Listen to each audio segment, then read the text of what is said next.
పార్థః స్థితధీర్మునిరుచ్యతే.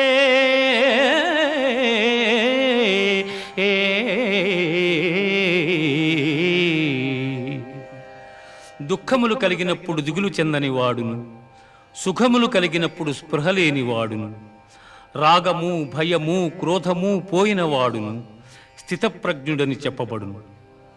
ధ్యాయతో విషయాన్ పుంసః సంగస్తేషూపజాయతే.